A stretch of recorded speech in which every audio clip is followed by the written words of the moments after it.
Okay, Mr. Gamache again. We just did our task, and now chances are you're jumping into your ready, set, go.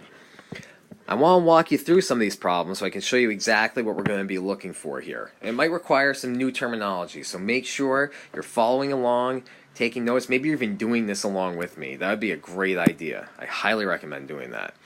Okay, so here's what we're looking at here. We're going to go through a few examples, and then you're going to be left to your own devices.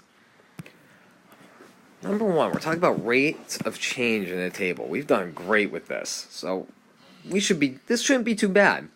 Same sequence is shown in both the table and the graph. Indicating the table where you see the rate of change in the sequence, then you're going to draw in the graph where you see the rate of change.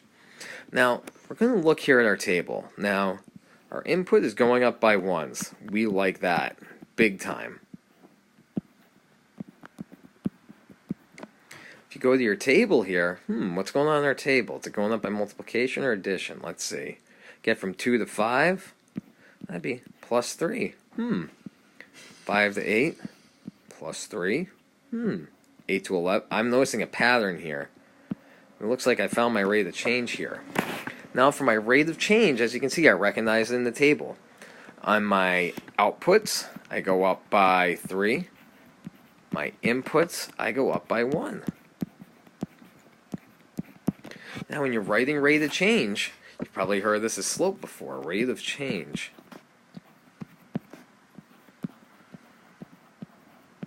Slash slope.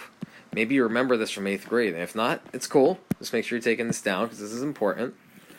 I'm going to make a little more space. There we go. Rate of change is your change in output over the change in your input. I'm realizing now I probably put this in an awful place, but you know what? Gotta love notability, because what I'm going to do, I'm going to take it, shrink it, change the color, make it bright red, pull it right up here. And it's right up here. Nice. So now I have a rate of change. It's going to be change in output over change in input. So if I'm writing my rate of change here, my change in output would be 3. My change in input would be 1. So I've written my rate of change. Now if I go to the graph here, you'll notice that now we've like our outputs here. Before we start doing all this function stuff, everyone loved to call it y.